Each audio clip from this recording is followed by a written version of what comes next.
Steve. This piece is a cautionary tale on how even the most advanced industrialized states can't seem to formulate social and economic policy without engendering things like global financial crisis. Yeah. So I'm going to ridicule my own government for a period of time here. I hope you enjoy it. I'm American citizen, even if I'm a British academic. And it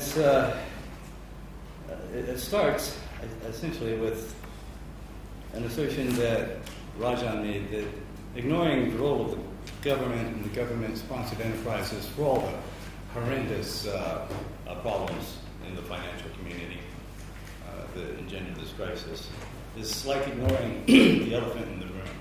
Okay, the problem begins with, in Rajan's view, and I think it's correct, a steep educational gap that steepens among the American people, consequent income inequality with globalization. The working class take it first, and the middle class take it second, and their jobs get shipped to Malaysia, blah, blah, blah. And the government deals with this with a policy called let them eat credit. Extension of cheap credit to the lower and middle classes, who believe that since they were born in the United States, they have birthright to a two-bedroom ranch-style house and 2 cars in the garage. Yeah, it's not necessarily the case, but we loan them the money to maintain their lifestyle and pretend there's no problem. Along with this, it comes an increasing policy of affordable housing to extend this to long underserved communities and so forth. Things like, I'm going to go through a number of stories of a number of policy failures and how they snowball. Not one of these things by itself, is an issue big enough to cause a crisis. Some people say this is a conservative bogey, argument. When we read through it, we find it snowballs, and it's really not. It starts with something called the Community Reinvestment Act of 1977, where Congress had originally just asked lenders to make quite sure that they're doing everything they can to extend lending to traditionally underserved communities, largely, they mean inner city, often people of color. And at that time, they would threaten to block mergers and acquisitions, for example, between banks if they didn't do so. Over time, starting with Clinton administration, Bush administration jumps on it big time. Some of the authors I quote have political access to Brian. It's certainly a bipartisan failure as it grows. Under HUD, the Clinton administration threatened substantial fines to the banks to fail to comply with new HUD regulations that now require lenders to prove, quote, an even-handed distribution of loans across LMI, low to moderate income, and non-LMI areas and borrowers. So now from the mid-90s, it's not adequate to show process, The quality of outcome was demanded in lieu of, by regulators, in lieu of equality of process. And lending underwriting standards begin to deteriorate seriously at this time. It's the only way bank examiners can meet these requirements is to frankly lower their lending standards to borrowers they wouldn't have previously served. Loan-to-value ratios on U.S. mortgages were typically 80%, at most. All of my life, you need 20% down. The bank wanted you to have skin in the game. So if you walk away from your mortgage, you're walking away from at least 20% equity in the home. Those began to decline by between 2001 and 2006. Conventional conforming mortgages, 20% down, 30-year fixed rate, always been the mainstay of the U.S. mortgage market. It fell from 57.1% in 2001 to 22.1% in 2006. Subprime loans, defined as those made to borrowers with blemished credit, rose from 7.2% to 18.8% in this period.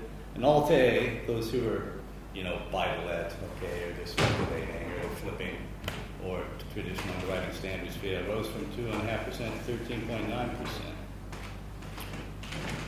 13.9%. Enter the GSEs, the government-sponsored enterprises, Fannie Mae and Freddie Mac, who have been, they're privately owned, okay, but had an implicit U.S. government guarantee against failure because they always played some role in guaranteeing mortgages to, peak housing ownership in the United States. Well, they got into a little accounting scandal with Congress in 2003.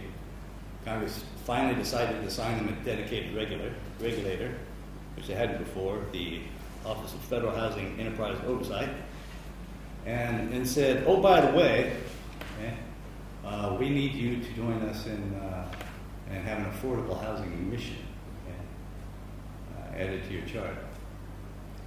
GSEs bent over backwards to comply with Congress, and there were wonderful benefits to Congress, such as $14.6 million in campaign contributions to key congressional officials on the right committees on the 2008 election cycles.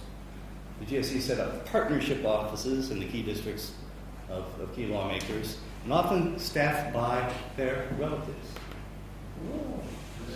Of members of Congress. Isn't this cozy? Keep it in the family. Yeah. And of course, trillions of dollars of mortgage loans, right, to their constituents. Congress is pretty happy with this arrangement. They're telling the American people they're getting affordable housing out there to them. Well, this is what happened. It had taken until 1997 for Fannie Mae to begin buying 97% loan-to-value mortgages. By 2001, they purchased them with no down payment. By 2007, Congress required them to demonstrate 55% of their mortgage purchases were LMI. 55%.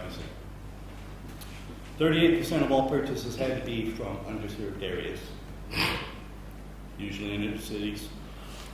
And 25% on loans that have been made to low-income and very low-income borrowers.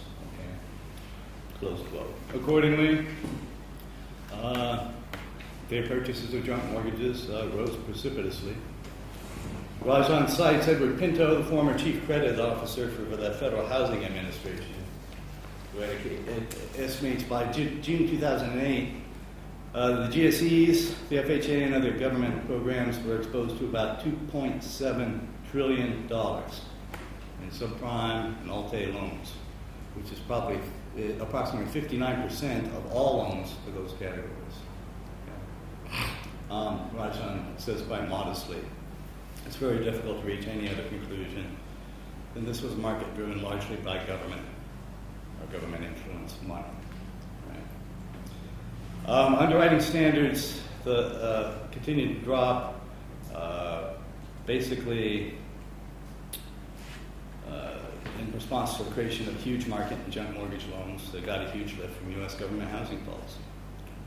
And the vast majority of mortgage purchases by the GSEs had one or more subprime characteristic between 2005 and 2007. And I have a table in the paper demonstrating that. Most of them had multiple, negative amortization, interest only, FICO scores less than 620, when 660 is considered subprime.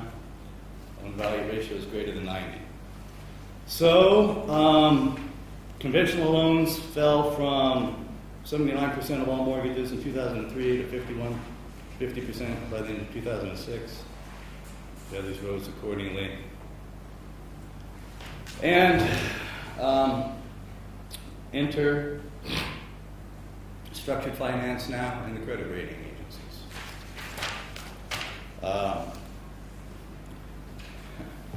Structured finance. Well, I've been interviewing a lot of people who are in this market. They take the pool of a couple thousand, 3,000 mortgages, right?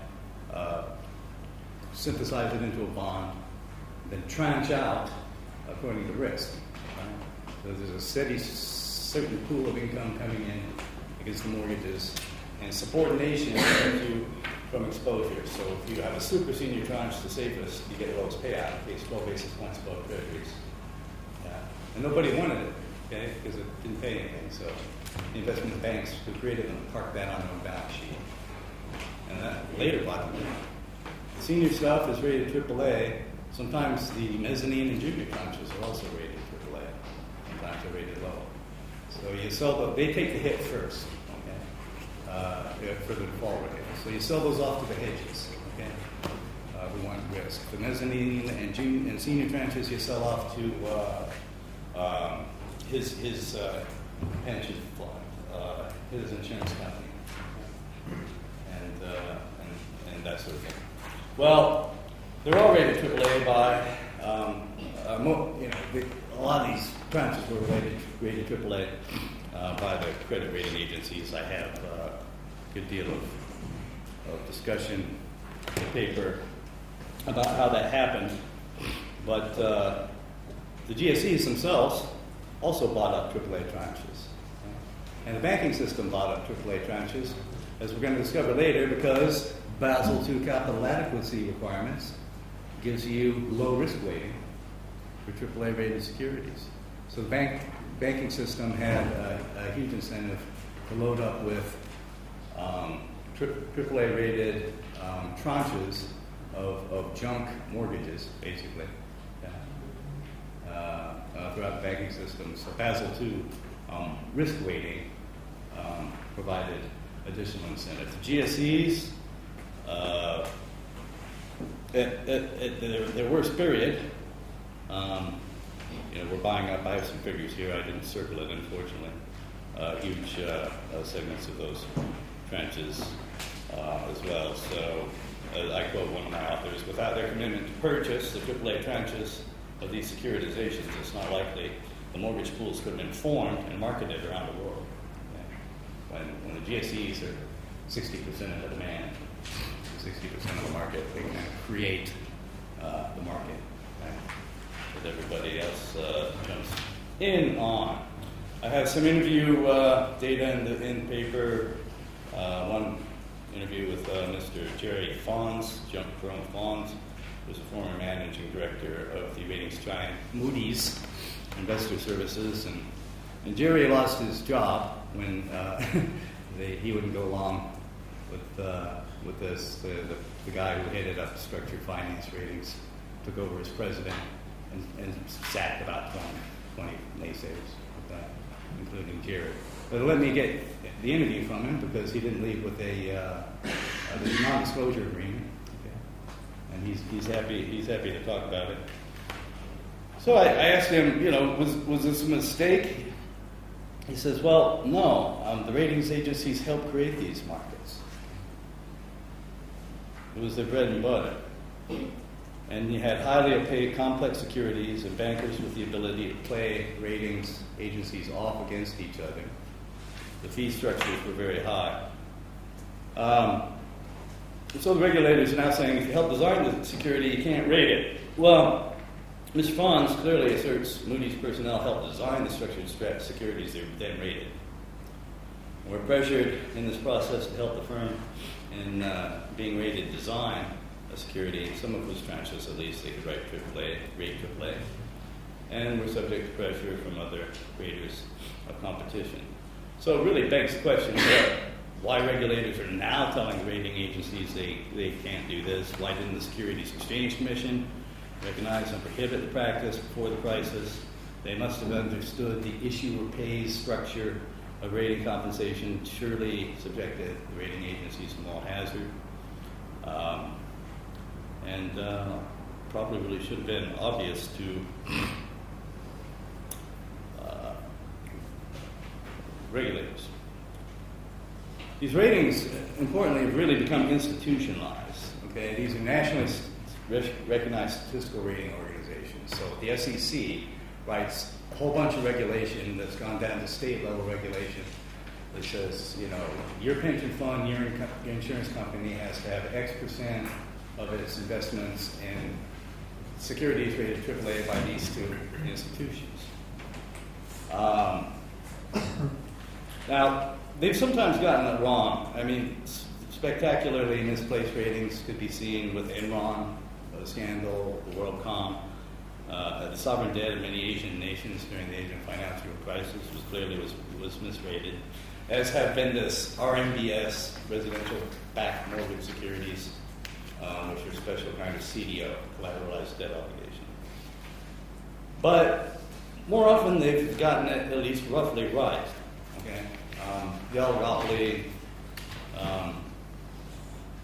generates the risk that even if you're skeptical about the rating, other people assume the AAA is a social fact, and you better, you know, make the same assumption. So even though they're really too complex to be rated or valued without highly complex computer models. Well, and I can't use the gentleman's name. He helped invent structured finance when he was with J.P. Morgan in London. And enough now he's working for AIG, the insurance guy in New York. They got a $56 billion bailout. This gentleman called the Bistro, when he created them, broad index structured trust offering. And essentially, structured finance was created, they had in mind pools of corporate debt originally. So people who wanted different exposure to various levels of corporate debt. They take 100 well-known companies, right, and take various maturities of that corporate debt and structure that into a bond. But it was transparent. You know, there were 10K filings with the Securities Exchange Commission. You can go look at their balance sheet, see what's on it, and roughly make your own assessment of what kind of debt you're taking on. It's taking a pools of thousands of mortgages, you know, and doing this was a serious mistake. It's just not transparent. The ratings agencies probably didn't understand how the mortgage underwriting standards had fallen, okay, because they were removed from it. Anyway, I asked a young woman in London who used to work for Merrill as a risk analyst, you know, about her job, and do read the dialogue, because I think you'll find it fascinating. Basically, she says, well, no. I said, what do you do now? You know, she's telling me. I said, where's the default risk analysis? Well, no, we didn't do any of that.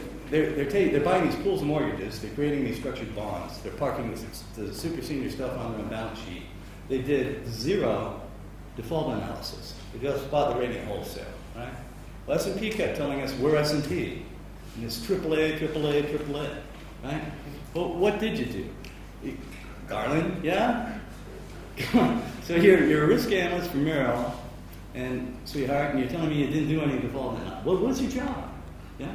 Well, she did liquidity analysis, risk analysis. And what's the risk that I can't sell this in the secondary market? Okay. Right. Enough stupid other people.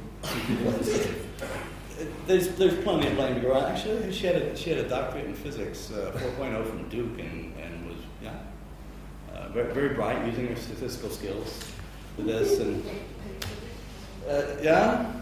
So she says, well, it's something on my job that made me very frustrated. Okay, she's Asian, so she has a certain way of speaking.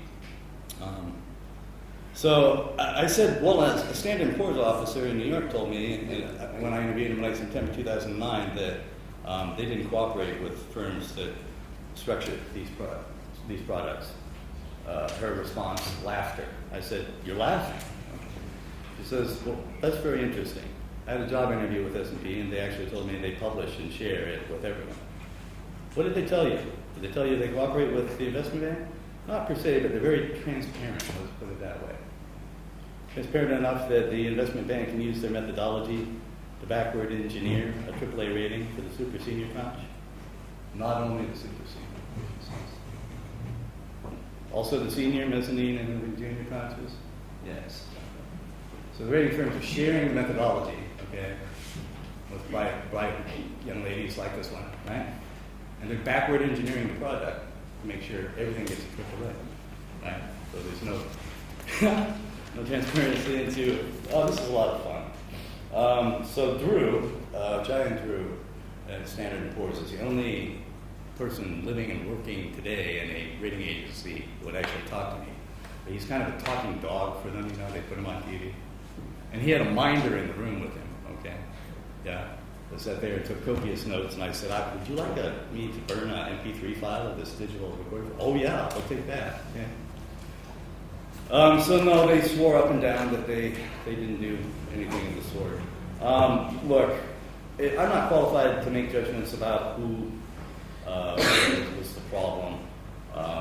It's possible that any malfeasance in these models by others is entirely the responsibility of those who employ them. Backward engineer the security structure on the ratings. The raters' methodology certainly contained faulty assumptions about the quality of the underwriting standards, but it's not clear that raters should know more about the quality of the mortgage rules than the investment banks that buy them. For our purposes, it's also unclear why potential misuse for investment banks in structuring these on the publication of ratings methodology shouldn't have been considered and a concern to the rating agency's regulators. The methodologies are normally held very close as proprietary, okay, by rating agencies. So I would see a red flag go up, okay, when they're giving away the rating methodology. But everyone at the SEC was bloody asleep, and they knew the products were too complex. They just relied on the raters to rate them correctly, and the raters did not do so. Basel capital adequacy rules. I told you, AAA means essentially, you've got a 20% risk weight times the 8% capital adequacy requirement. So you only have to set aside 1.6% on your balance sheet of capital and reserves against the value of AAA securities versus 100% for a commercial loan, for example. It's clear what happened there. I'm pointing out in the paper that this problem of Basel II saying AAA and sovereign debt carries no risk weight. It gets more fun. And so if you read this paper, go to page 21. I pulled out the exposure of European commercial banks to distressed sovereign debt issues in Europe, particularly Greece, Ireland, and Portugal. But I've added Spain and Italy. And there's 179.5 billion. That was of a year ago. I'm sure it's worse now. Euros owed by Greece, Ireland, and Portugal to European banks alone. German and French banks are exposed to 34 billion, over 41% of the total debt, and British. Germany's exposure is 43.6 billion, 24%. Okay, so these decisions about the bailouts, okay, from Angela Merkel and others are not mysterious. Okay? We bail or the European banking system goes down. Okay? I don't think you've seen the banking crisis in Europe. Greece is dissolving into bloody chaos. Ireland wants to burn the bondholders. The Portuguese aren't going to be patient very long. And everybody on the street says haircuts are coming from all three of those. Okay? And a haircut is normally 50%. The minimum, okay, default rate. If we add Italy and Spain, we have 763 billion euro exposure of European banks to those five sovereigns. So those go down, and you've got basically a trillion euro hole in the pocket. That's just right straight off the balance sheet of German commercial banks, ignoring what the ECB bought up. Okay. So, are we having a good time? Yeah? We having fun yet? Finally, this is why I drink. Rakia. Finally, Lehman. Right. Everybody, I've conducted about 40 interviews with the Einsteins who trash the global financial system in New York and London. And, exotic field duty in Manhattan and Mayfair. Rough stuff. I'm giving up my body for science and the bar of the Waldorf and places like that. I try not to burden my friends with it.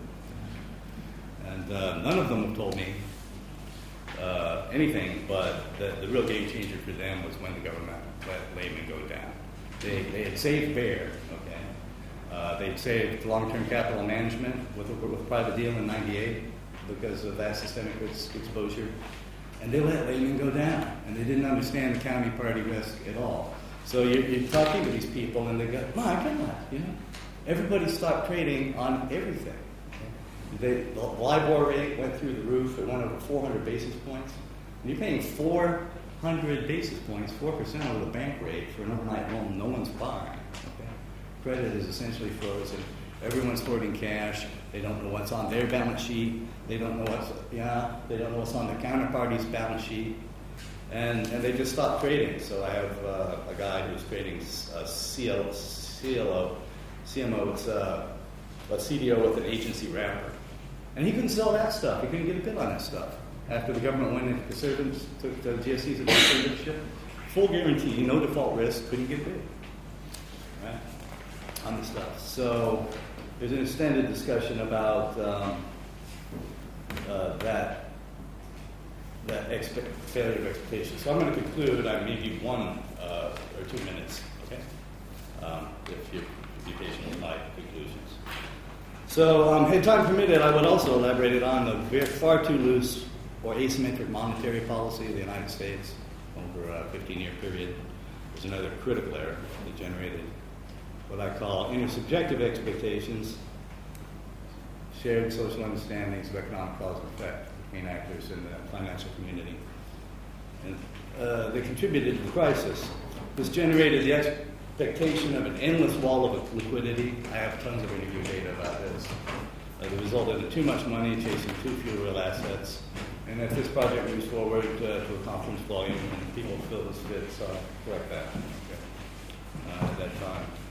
In each of the policy areas I did explore, this problematic in generating a housing bubble and related crisis, government policy changed intersubjective expectations of key actors, encouraging them to behave in ways they would not otherwise have behaved. Federal housing policy under the Community Reinvestment Act and congressional pressure on the GSEs altered the housing industry's previously shared expectations of both permissible and judicious mortgage underwriting standards. They altered the GSEs' previously shared expectations of their function in facilitating mortgage lending through purchasing mortgages with implicit government backing against default. The Basel capital adequacy standards altered previously shared understandings of bank managers of what constituted a safe asset on the balance sheet. The failure of Moody's and the rating agencies of structured securities ratings propagated a social fact for AAA rating, clearly acceptable by all, on a clearly very poor quality financial product. The failure of regulators to assess this tragedy permitted the balance sheets of banks, the GSEs, insurance firms, pension funds worldwide to be severely damaged by these assets and their default rates. Zero risk weighting for sovereign debt and the Basel capital adequacy requirements have permitted worldwide banks, but particularly European banks, to load up their balance sheets with sovereign issues from Greece, Ireland, and Portugal, to which the markets clearly believe they're going to take large haircuts. The decision to let Lehman fail demolishes previous shared expectations in the financial industry. The government would not permit the failure of a large financial concern, which a major investment bank certainly is, with hundreds of vulnerable counterparties. So finally, government policy generates social and financial realities. When it fails, the social consequences can be horrific. So we're state building, I guess, but be careful what you wish for. Okay, thank you very much. And I would have